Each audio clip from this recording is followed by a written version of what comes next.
Pemirsa, angin kencang mengakibatkan atap bangunan dan papan reklame di Lamongan, Jawa Timur porak-poranda. Tidak ada korban dalam kejadian tersebut, namun kerugian yang ditimbulkan mencapai puluhan juta rupiah. Ya Allah. Inilah kejadian saat angin kencang menerbangkan atap bangunan yang terbuat dari seng di Desa Sukodadi, Kecamatan Sukodadi, Lamongan, Jawa Timur. Angin kencang berputar-putar di atas permukiman warga dan menerbangkan bagian atap rumah. Tak hanya atap rumah, papan reklame pun porak-poranda diterjang angin.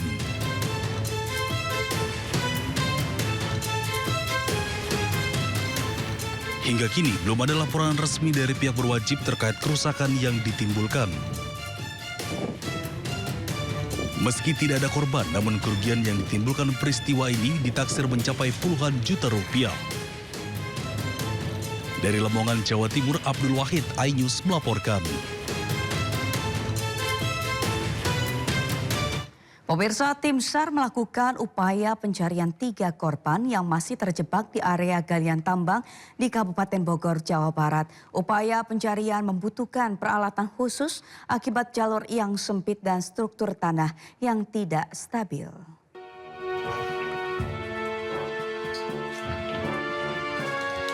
Upaya pencarian 3 korban yang masih berada di dalam area galian tambang terus dilakukan. Hasil pemeriksaan lanjutan menunjukkan bahwa kondisi struktur di dalam area tambang tidak stabil. Beberapa titik mengalami pelapukan dan terdapat kandungan gas beracun di dalamnya. Proses evakuasi membutuhkan peralatan khusus untuk ruang terbatas karena jalur penambangan yang sempit dengan diameter 1 meter. Untuk melaksanakan evakuasi, kami lakukan asesmen terlebih dahulu pada area tambang tersebut. Dan tim yang kami turunkan adalah dari Basarnas Special Group dan juga dari kantor SAR Jakarta. Dan diketahui dari hasil asesmen bahwa area tersebut sudah merupakan area yang sudah tidak layak ya, kondisinya labil. Dan kemudian juga selain kondisinya celahnya sempit, juga terdapat gas yang berkadar ataupun beracun yang... Upaya pencarian akan dilaksanakan oleh tim rescue dari Basarnas dengan dukungan peralatan yang memadai. Pemirsa, hingga Selasa malam ribuan rumah warga di Kabupaten Karawang, Jawa Barat masih terendam banjir mencapai hingga 1,5 meter. Meski berangsur surut, 17 desa di 6 kecamatan masih terdampak.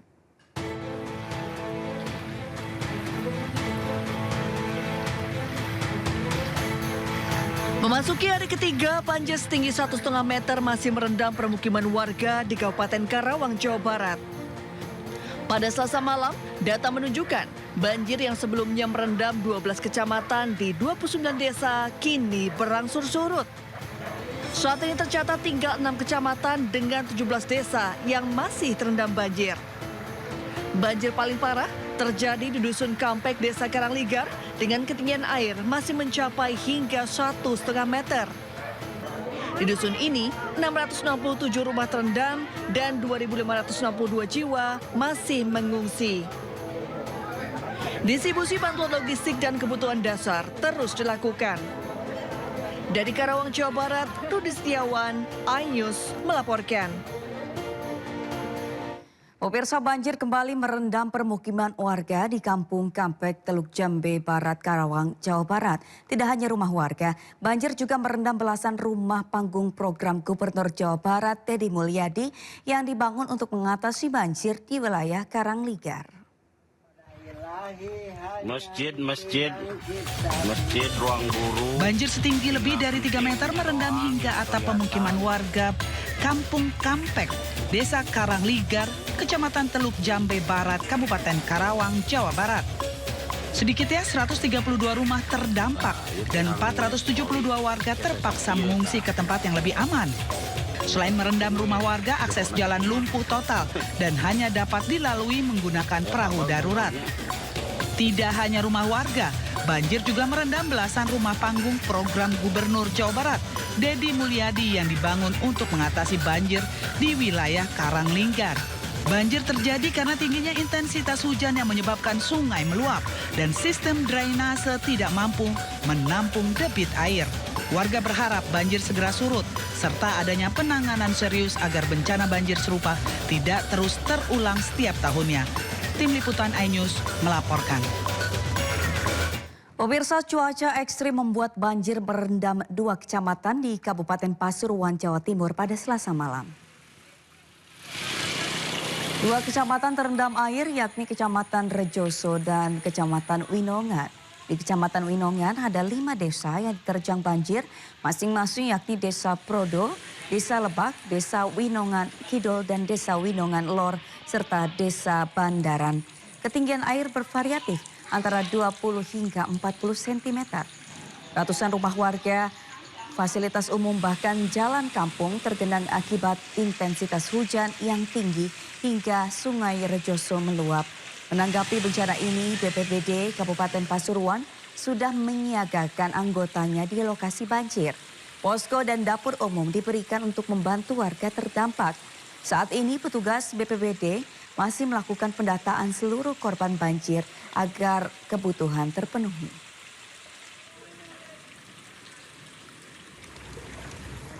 Hujan deras dengan intensitas tinggi juga menyebabkan Sungai Sengkarang meluap pada Selasa malam. Banjir bandang hampir 1 meter menerjang permukiman warga di Duku Galang Wolu, Desa Galang Pangampon, Kecamatan Wonong Pringo, Kabupaten Pekalongan, Jawa Tengah.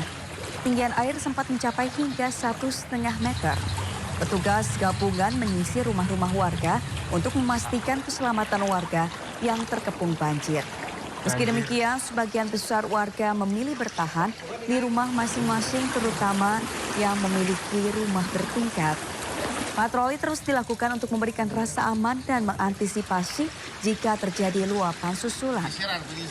Hingga kini hujan masih mengguyur wilayah Wonopringgo, Pekalongan. Warga pun diimbau tetap waspada dan mengamankan barang-barang berharga serta keselamatan.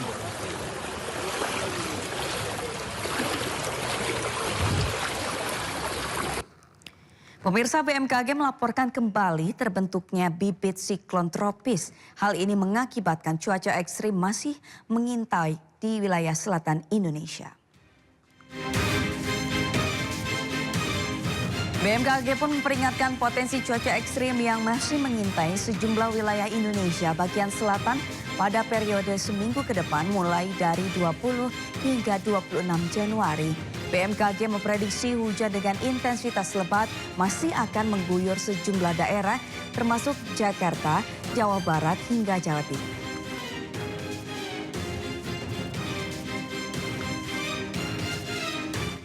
Pemirsa, Wakil Presiden Gibran Rakabuming Raka meninjau lokasi banjir di Kabupaten Karawang, Jawa Barat. Gibran meminta Pemda memperhatikan kelompok rentan dan memperkuat upaya mitigasi bencana.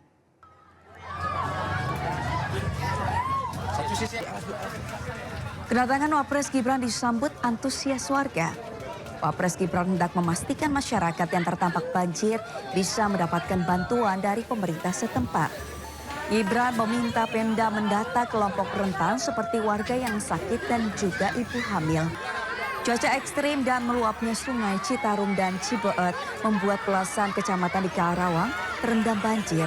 Ketinggian air bahkan mencapai atap rumah warga.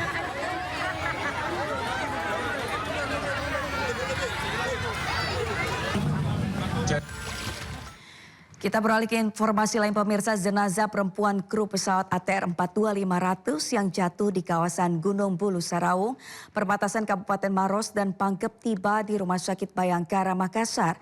Proses identifikasi langsung dilakukan oleh tim DVI Bitokes Polda Sulawesi Selatan.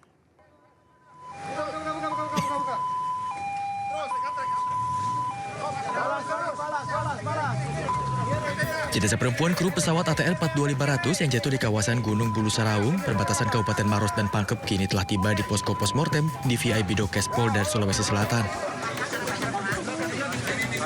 Jenazah tiba di area postmortem DVI Bitokes Polda Sulawesi Selatan pada Selasa malam. Jenazah kemudian langsung dimasukkan ke ruang jenazah untuk menjalani tahapan pemeriksaan dan identifikasi oleh tim Disaster Victim Identification. Sebelumnya jenazah korban berhasil ditemukan setelah tim SAR melakukan 4 hari pencarian. Pencarian korban sendiri sempat terkendala cuaca buruk. Proses evakuasi pun berlangsung dramatis, di mana petugas harus membawa jenazah dengan berjalan kaki lantaran beratnya medan evakuasi yang harus dilalui. Dari Makassar, Sulawesi Selatan, Muhammad Turbone, A-News melaporkan. Pencarian dan evakuasi korban pesawat ATR 42500 di kawasan Gunung Bulu Saraung, Kabupaten Pangkep, Sulawesi Selatan melibatkan belasan warga lokal pencari madu hutan. Hal ini untuk mempercepat pencarian korban yang berada di medan ekstrim. Ambil posisi. Ambil posisi. Kendor. Kendor, mana izin, kendor. Kendor.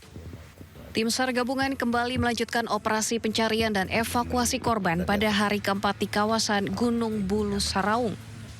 Fokus pencarian masih dilakukan di wilayah jurang serta lereng curam.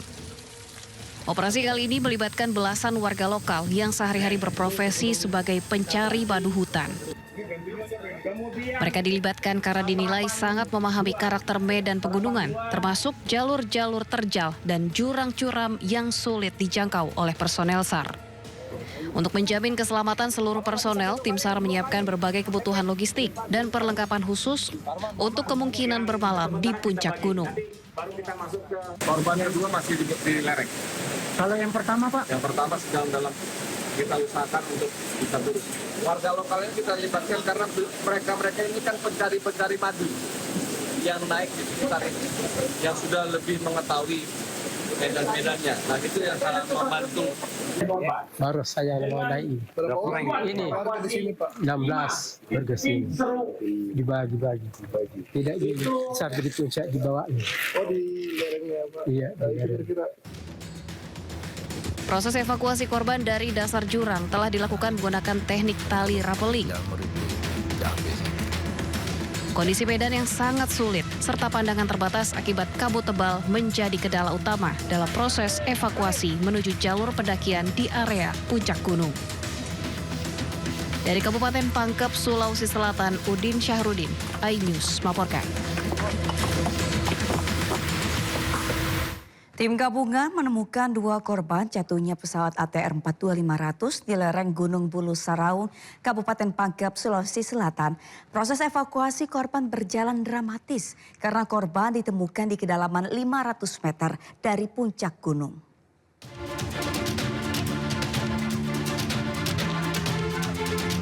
Evakuasi korban kecelakaan pesawat dari lereng Gunung Bulu Saraung berjalan dramatis. Tim SAR gabungan mengangkat jasad korban dengan tali dari kedalaman 500 meter di bawah tebing curam.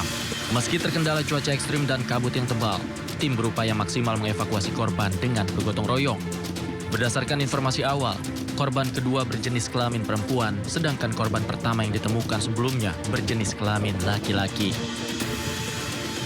Korban diperkirakan ada di kedalaman 500 meter dari puncak. 500 meter dari puncak. Ini korban kedua ya Pak ya? Korban kedua Pak ya? Iya. Jenis kelamin Pak. Kemarin kan lagi Pak. Iya. Nanti mungkin persisnya dari DVI, tapi dari informasi awal bahwa korban pertama yang kita temukan berjenis kelamin laki-laki, dan yang kedua informasi yang kita dapatkan berjenis. Sementara itu, sulitnya medan dan kondisi cuaca dalam operasi pencarian membuat beberapa personil mengalami kelelahan. Bahkan, 1 orang personil harus digendong oleh rekan timnya karena kelelahan dan pingsan usai turun dari puncak Gunung Bulu Saraung. Ia langsung dibawa ke puskesmas tidak jauh dari posko gabungan untuk mendapatkan perawatan oleh tim medis. Tim Liputan iNews melaporkan. Harapan keluarga Farhan Gunawan, co-pilot pesawat ATR 42500 yang jatuh di Gunung Bulu Saraung, Sulawesi Selatan kembali menguat. Tim SAR menemukan handphone milik co-pilot Farhan di kawasan hutan Kabupaten Pangkajane dan Kepulauan.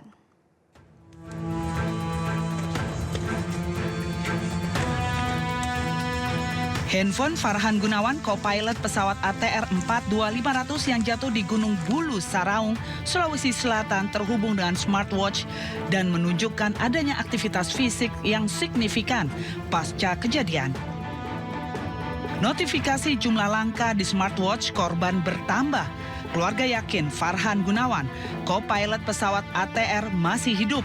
Data pergerakan ini memberikan harapan baru bagi keluarga di tengah penantian panjang dan meminta agar proses pencarian serta evakuasi dilakukan secara maksimal. Pesawat jatuh tanggal 17, terus tanggal 18 dilakukan pencarian dan HP Farhan ada dapat. HP-nya dapat di hutan, terus HP-nya sekarang udah dipegang sama adik saya. Nah, HP dia itu terhubung ke smartwatch-nya. Terus dicek smartwatch-nya itu ternyata ada pergerakan langkah kaki Farhan. Dari pagi jam 6 ada berapa langkah, terus ditambah lagi jam 10 sampai malam juga ada. Saya lupa jamnya berapa aja. Intinya pergerakan langkah kakinya itu makin lama makin bertambah. Dan ini hari ketiganya di hutan. Jadi tolong kepada Bapak Prabowo atau siapapun menteri-menteri di sana yang bisa ngasih bantuan, tolong turunkan tim SAR lebih banyak lagi, Pak. Sementara tim SAR gabungan terus melakukan pencarian para korban di 4 sektor, mulai dari puncak gunung hingga lereng arah Kabupaten Maros. Kondisi cuaca di lokasi pencarian yang tidak menentu dan medan yang terjal menjadi tantangan bagi tim SAR gabungan. Ada iPhone yang ditemukan terhubung dengan smartwatch dan melakukan terdeteksi melakukan pergerakan sampai 13.000 langkah. Itu bisa jadi penunjuk arah lokasi atau perlu verifikasi lebih lanjut, Pak? Saya sampaikan bahwa fokus kita saat ini adalah pencarian terhadap korban. Pada saat kita mencari korban, ternyata ditemukan bagian-bagian dari pesawat maupun ada benda-benda yang dimungkinkan itu milik korban.